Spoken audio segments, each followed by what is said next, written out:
Good morning my dear friends. मी क्रिस्टन तुमच्यासाठी पॉलिटिकल सायन्स ऑप्शन शिकवणार आहे समोरसुद्धा. हा तर तुमच्यासाठी सिलेबस म्हणून पहिला लेक्चर टाकलेला आहे. विशेष करून मराठीवाल्यांना. सध्या तर प्लॅन काही नाही आहे, इंग्लिशवाल्यांना सुद्धा समोर शिकवू आपण, पण सध्या मराठी. पॉलिटिकल सायन्स हा अगदी बेसिक पासूनच असतो, असं काही वेगळं काही नसतो. इंडियन पॉलिटी असतो आणि त्याच पॉलिटीच्या आधारे काही व्ह्यूज असतात. व्ह्यूज म्हणजे विचार, त्यांचे विचार प्रणाली, बाकी काही नसतं वेगळं. समजण्यासाठी अगदी सोपं आणि खूप काही जाणून घेण्यासारखं या विषयामध्ये असतो. याबद्दल सांगायचं झालं तर हा विषय 2 भागामध्ये विभागलेला असतो. दरवर्षीचे 2 पेपर असतात, 500 मार्काला असतो. अगदी सोप्या शब्दात चालतं.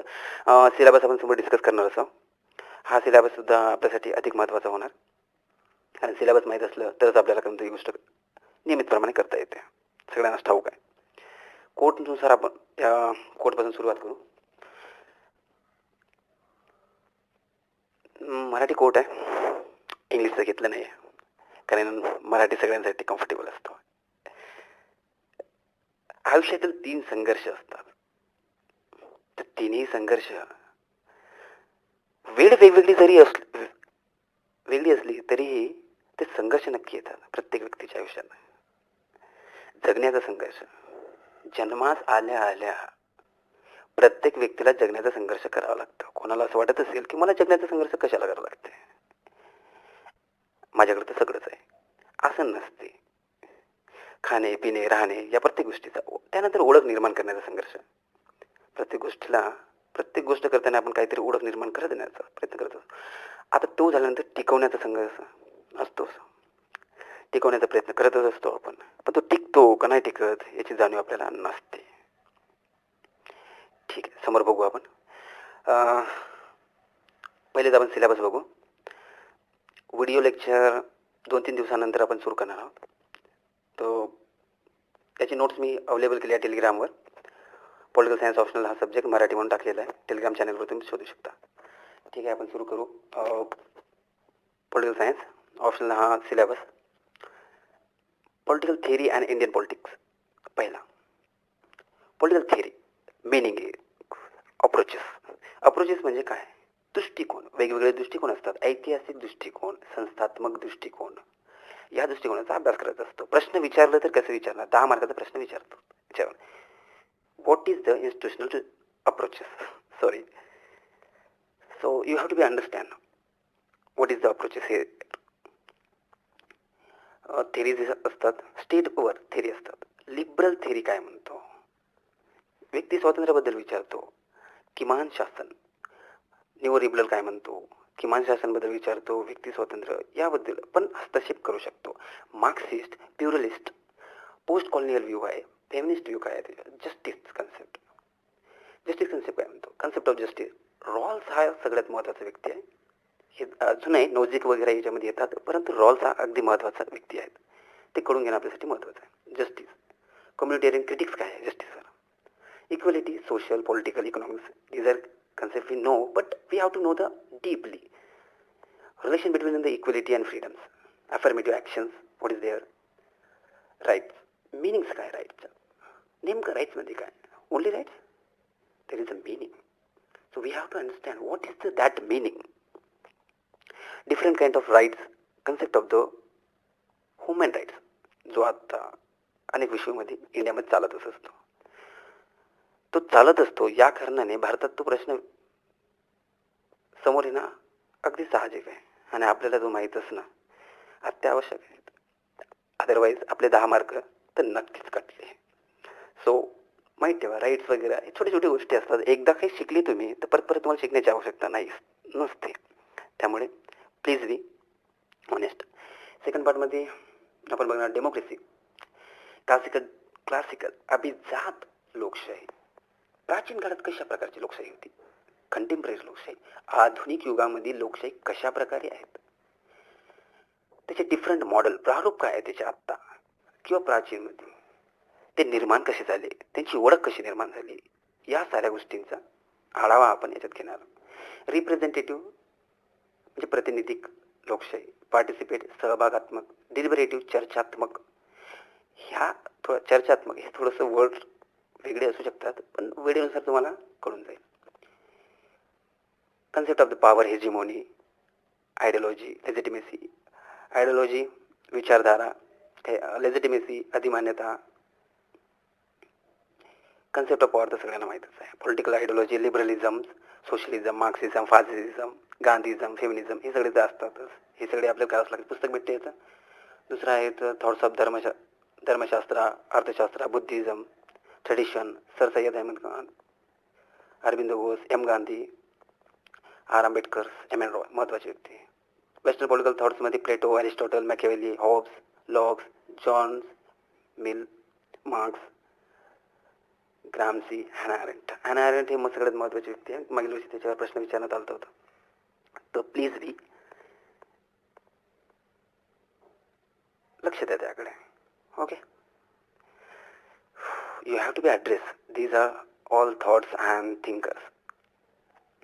आणि तुम्हाला हे वाचल्याशिवाय पर्याय नाही. मराठी मुलांसाठी तर भालबोडे दोन्ही आहे, western political thinkers and Indian political thinkers. So I think you should buy it. Okay, अजून काय सांगायचं झालं तर काहीच नाही, बस हेच गोष्टी आहे. एकदा तुम्हाला काय माहीत झालं, की आयडिया आली, की समोर तुम्हाला हा सोपं जाणार. वेस्टर्नमध्ये अजून बुक्स भेटतात, परंतु ते विकत घेण्याची आवश्यकता नाही, कारण की फारसं काही विचारलं जात नाही. त्यामुळे फार काही डीपमध्ये इतकं नको जा की ते अगदी तुमच्या मस्तकाला येईल. ओके, समोरचा पाठ बघू आपण. Indian government and politics. Indian nationalism. खरं इंडियन नॅशनलिझम तर 1885 पासून सुरू झाला, आपण असं म्हणत असतो, 1885 पासून. तर काय असते खरंच, तो 1885 पासून सुरू झालाय की त्या आधी पण सुरू झालाय? त्या आधी पण सुरू झालं होतं, कारण की अनेक संस्था बनल्या, इन्स्टिट्यूशन्स जे मागणी करत होत्या, हे सुधरवा, शिक्षण सुधरवा, हे अनेक गोष्टीपासून नंतर तो अनेक घटक मिळाले. त्यानंतर 1885ला काँग्रेस अस्तित्वात आली. त्यामुळे काँग्रेसचे तितकंच महत्त्व आहे, पण त्याआधी झालेल्या संस्थांचं पण तितकंच महत्त्व आहे. त्यामुळे आपल्याला साऱ्या गोष्टी जाणून घ्यावं लागते. प्रश्न असाही विचारला जाऊ शकतो, what is the before the Indian Congress? So we have to be understand the political struggle. Strategy काय होत्या त्याच्या, कॉन्स्टिट्युशनल आणि महासत्याग्रह, non corporation, civil disobedience, military काय होते, रिव्होल्युशन काय होते, वर्क काय होत्या, आणि पर्स्पेक्टिव्ह इंडियन नॅशनल मुवमेंटचे, लिबरलिझम व्ह्यूज, कारण की आधीचा लिबरल व्ह्यू होता, त्यानंतर तो सोशलिझम व्ह्यू आला भगतसिंग नंतर Marxist view, radical womanist, M N Roy, दलितांचा व्ह्यू काय होता त्याबद्दल, मेकिंग ऑफ इंडियन कॉन्स्टिट्यूशन, कसं झालं इंडियन कॉन्स्टिट्यूशन, ब्रिटनने जे जे कायदे बनवले त्याच्या आधारावर इंडियन कॉन्स्टिट्यूशन बनलं आहे, की अजून काही त्याच्यात वेगळं सामील झालेलं आहे किंवा समावेश करण्यात आला आहे. साईड फीचर काय आहे इंडियन कॉन्स्टिट्यूशनचे? Preamble, constitutional fundamental rights, duties, principles, directive principle, parliamentary system काय, अमेंडमेंट प्रोसेस काय आहे, these are things are most important. Judicial review काय म्हणतो, बेसिक स्ट्रक्चर काय म्हणतो त्याच्यामध्ये, या गोष्टींच्या प्रत्येक गोष्ट तुम्हाला माहीत असणे अत्यावश्यक आहे. अधिक स्पीडमध्ये होतं तर मी थोडा स्लो करण्याचा प्रयत्न करतो, की समजण्यासाठी सोपं झालं पाहिजे. एखादी गोष्ट अधिक अवघड करून काही लाभ नसतो, कारण कळतच नसेल. जर तुम्हाला कळत नसेल, यूट्यूबवर स्पीड कमी करणे किंवा जास्त करणे तिथं ऑप्शन असतात. वरच्या बाजूला जसं तुम्ही क्लिक केल्यानंतर तिथे येतो सेटिंगमध्ये. ओके, सो हाच इंडियन कॉन्स्टिट्यूशन आहे, याच्यापैकी जास्त काहीच नाही. म्हणजे इंडियन गव्हर्नमेंटबद्दल जाणून घ्यायचं आहे. गव्हर्नन्स म्हणायचं एक लक्ष्मीकांतचं दुसरं पुस्तक पण भेटतो. आपण दुसरं पाठ बघू. ऑर्गन्स असतात. ऑर्गन्स म्हणजे संस्था वेगवेगळ्या, जसं की कॅग हे एक ऑर्गन आहे त्याचं, UPSC ऑर्गन आहे असं म्हणू शकतो. युनियन गव्हर्नमेंट्स, इन्व्हिजन्स, त्याचे काय ॲक्च्युअल वर्किंग काय असते, त्याचं एक्झिक्युटिव्ह, लेजिस्लेटिव्ह, सुप्रीम कोर्टची वर्किंग काय असते, सुप्रीम कोर्ट नेमकं काय असते, करत काय असते, लेजिस्लेटिव्ह काय करत असते, त्यांचे निर्णय काय आहे, लेजिस्लेटिव्हचे काय, एक्झिक्युटिव्ह काय करत असतो. प्रत्येक गोष्ट इतक्या डीपमध्ये विचारला जातो की तो कळून घेणे व तो मांडणे सोपं नसतो. तो please we understand. Next part, principal organs of the state गव्हर्नमेंटचे काय काय असते. सेम स्टेट आणि ग्रासरूट डेमोक्रेसी. दरवर्षी प्रश्न विचारला जातो 15 मार्कासाठी.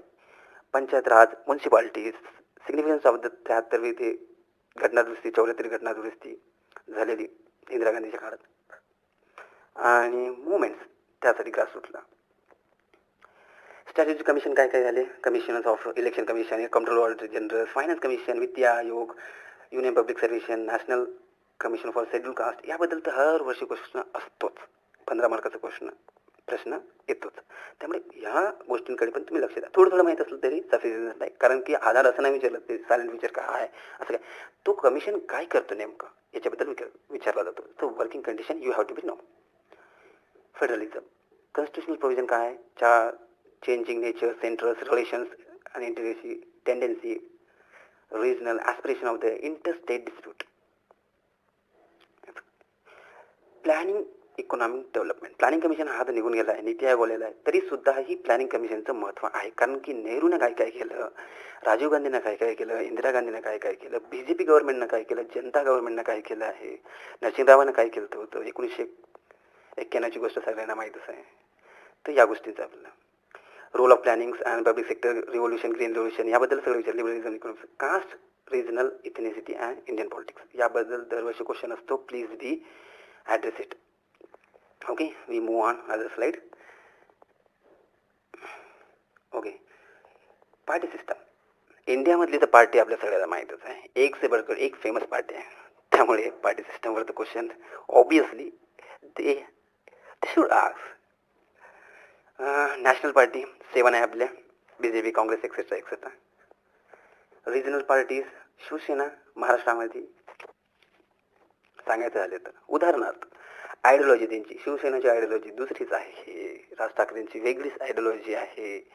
सो दिस आयडिओलॉजी म्हणजे विचारधारा त्यांची. BJPची वेगळीच आयडिओलॉजी आहे. बेसिक सोशल बेस काय आहे त्यांचं पार्टीचा, कोणी जातीवर राजकारण करतो, कोणी जातीसाठी राजकारण करतो, कोणी धर्मासाठी राजकारण करतो. सो हे सारे ते बेसिक राजकारण आहे, समाजामध्ये काहीतरी वेगळं घडवून आणण्यासाठी केलेलं राजकारण. So patterns of coalition government. Coalition गव्हर्नमेंटचं आधी होतच ते, आता 2-3 वर्षापासून तो कमी झालेला आहे. विशेष करून तर 1989 पासून ते 2000पर्यंत आपण म्हणू शकतो कोलिशन गव्हर्नमेंटच होत्या. नंतर प्रेशर ग्रुप्स काय असतात, दबावगट, ट्रेड्स, इलेक्शन कसं होते, बिहेवियर कसं असतं त्याचं, इकॉनॉमिक्स फाईल्स वगैरे registered. Okay, and social movements, civil liberty साठी झालेले movements, women rights movements and women's, आता जो की यूट्यूब मुवमेंट चाललं आहे, me too movements, sorry YouTube नाही, me too movements, environment movements, this R.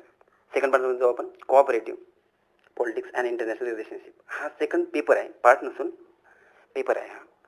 हा पण तुम्हाला 250 मार्काचा असतो आणि हा अगदी सोपा असतो, एकदा कळाला काय तो विषयच नाही. नंतर डोनाल्ड ट्रम्प, स्कीम जोन्स हेच असतात आपल्याला. एन्जॉय बिलकुल तात्या. संध्याकाळी काय म्हणतो, सकाळी काय म्हणतो त्यालाच ठाऊक नसतो, असं लोकांचं म्हणणं आहे. I am not saying, because he is the president of the America. So comparative politics, natures, majority, approaches, तेच अप्रोचेस आपण पहिल्या पार्टमध्ये विचारले, तेच अप्रोचेस असतात इथं, थोडंसं वेगळे असतात. Political economics, political sociology, perspective काय असतात त्याचे वेगवेगळे पाहण्याचे दृष्टिकोन. ठीक आहे. लिमिटेशन काय आहे त्याचे, कधीही लिमिटेशनशिवाय कोणती कार्य नसते, ते लिमिटेशन आपल्याला आठवण ठेवणं गरजेचं आहे. कोऑपरेटिव्ह मेथड्स वगैरे, स्टेट कंपॅरेटिव्ह पर्स्पेक्टिव्ह, कॅरेक्टर्स आणि changing to nature, states and capitalist, socialist, economics, advance, industrialist, developing societies. आपल्याला डेव्हलपिंग सोसायटी आहे त्यामुळे आपल्याला हे जाणून घेणं आवश्यक आहे. Politics of representative participation, political party, pressure group, same तिथचं इथं थोडंसं उतरतं आहे, तुम्ही बघा, सेम, नो प्रॉब्लेम. ग्लोबलायझेशन प्रत्येकाला माहिती आहे, 1991 ग्लोबलायझेशनचा असा प्रसार झाला आहे की सगळ्यांपर्यंत. Approaches of study international relation, ideology, realist, Marxist, functionalist and system theory. System theory हा डेव्हिड डिस्टनची सिस्टम थेरी आहे. सो तो एकदा कळायला थोडंसं अवघड आहे डेव्हिड डिस्टन, पण कळायलाच विषय नाही. बाकी तर आयडियलिस्ट, त्याला चिदवाद म्हणतात आयडियलिस्टला मराठीमध्ये. ठीक आहे. की कन्सेप्ट असतं काही इंटरनॅशनल रिलेशनशिपमध्ये, national interest, security, power, balance of power, हे सारे गोष्टी तुम्हाला रूम की बसू हा पुस्तक, मे बी तो 400 रुपयाचा काहीतरी पुस्तक आहे, मराठीमध्ये भेटतो, हिंदीमध्ये भेटतो, इंग्लिशमध्ये भेटतो. यू कॅन बाय एनिवेअर, कोणत्या दुकानात भेटतात, ॲमेझॉनवर भेटतो, anywhere. Okay.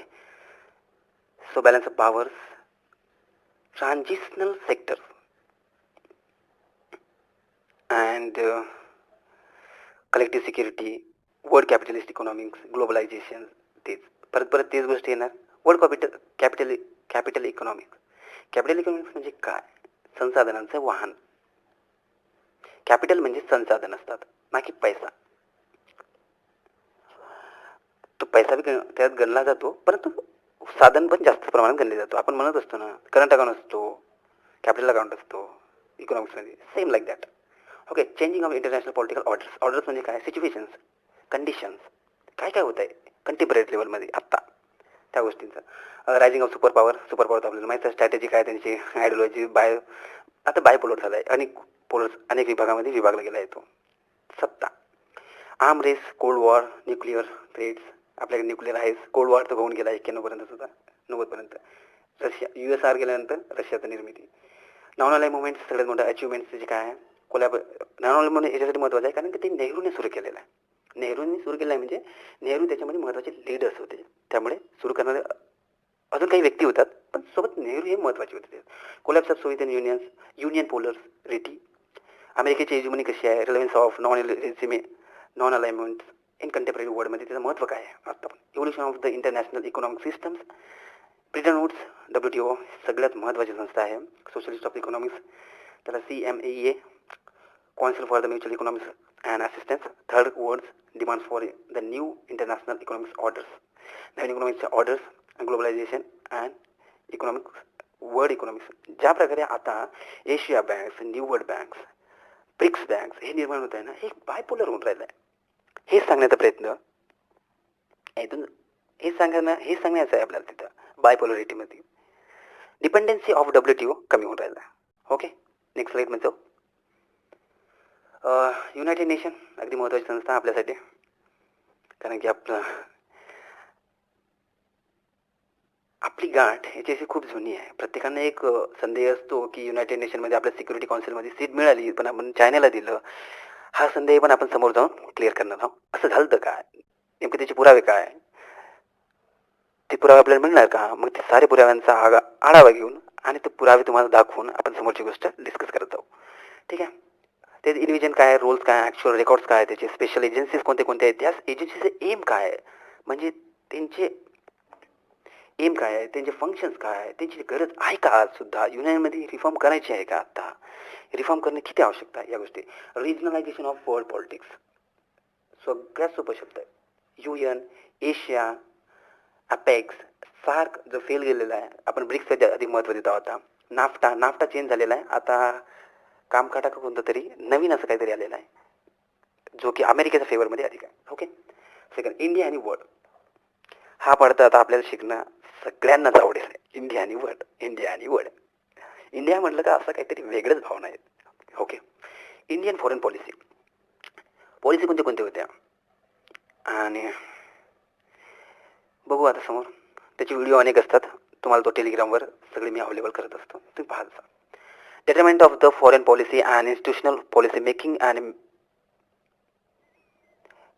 And continuity and changes. काय काय आतापर्यंत चेंजेस झाले, नेहरून काय चेंजेस केले, यांनी काय त्यांनी काय. ठीक आहे. Indian contribution of non aligned movements and different phase roles and Indian साऊथमध्ये काय चाललं आहे, रिजनल कॉर्पोरेशन सार्कमध्ये काय आहे, एशिया साऊथ ईस्ट ट्रेड आणि लुकिस्ट पॉलिसी, या गोष्टींचं आढावा आपण इथं घेणार आहोत. लुकिस्ट पॉलिसी आपल्यासाठी सगळ्यात महत्त्वाची आहे. आपण वेस्ट पण केलं आहे, पण लुकिस्ट पण आहे. लुकिस्ट आपण ॲक्ट केलं आहे, सो ते महत्त्वाचं आहे. सार्कमध्ये काय काय चाललं आहे, सार्क तर आपला फेल झाल्यासारखं आहे, त्यामुळे त्याच्यावर अधिक लक्ष ठेवणं गरजेचं आहे. आणि ती खूप जुनी संस्था आहे, आजची संस्था नाही आहे. ओके. त्याचे फंक्शन ॲस्पेक्टिव्ह काय होते त्यामुळे. आणि predominant regional corporations, river water dispute जे इंडिया पाकिस्तानमध्ये नेहमी चालू असते. Illegal cross border migrations issue जे की अधिक कडक असतात. काही विकसित देशामध्ये, भारतासारख्या देशामध्ये पण असतात, पण काही देशामध्ये नसतात.